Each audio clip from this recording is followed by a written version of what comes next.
தமிழகத்தின் 234 தொகுதிகளுக்கான சட்டமன்ற தேர்தல் கடந்த ஏப்ரல் 21ஆம் தேதி விறுவிறுப்பாக நடந்து முடிந்தது.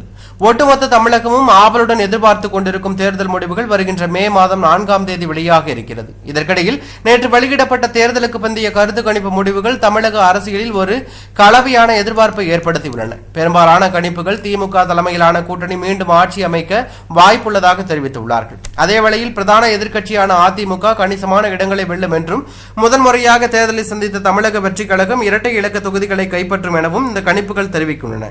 இந்த கருத்து கணிப்பு முடிவுகளுக்கு பிந்தைய சூழல் மற்றும் வாக்கு எண்ணிக்கைகளின் முன்னேற்பாடுகள் குறித்து ஆலோசிக்க முதலமைச்சரும் திமுக தலைவருமான மு.க.ஸ்டாலின் இன்று சென்னை அண்ணா அறிவாலயத்தில் கட்சியின் முக்கிய நிர்வாகிகள் மற்றும் ஆலோசனை நடத்தினார்.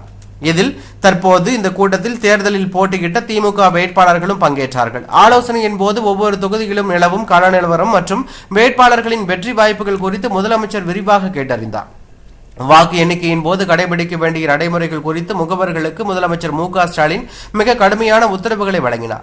வாக்குச்சாவடி முகவர்களின் விழிப்புணர்வு திமுக சார்பில் நியமிக்கப்பட்டுள்ள வாக்குச்சாவடி முகவர்கள் வாக்கு எண்ணிக்கை மையங்களில் எந்தவித அஜாக்கிரதையும் இன்றி மிகவும் கவனமாக செயல்பட வேண்டும். முழுமையான கருத்து கணிப்பு வாக்குகள் அனைத்தும் முழுமையாக எண்ணி முடிக்கப்படும் வரை மையத்தில் நடைபெறும் ஒவ்வொரு சிறிய நிகழ்வையும் உன்னிப்பாக கவனிக்க வேண்டும். குளறுபடிகளை தவிர்த்தல், வாக்கு எண்ணிக்கையில் எந்தவித குளறுபடிகளும் நடந்துவிடக்கூடாது என்பதிலும் நமது பார்வையிலிருந்து எந்த ஒரு சிறு விஷயமும் தப்பிவிடக்கூடாது என்பதிலும் முகவர்கள் உறுதியாக இருக்க வேண்டும் என அவர் அறிவுறுத்தியுள்ளார்.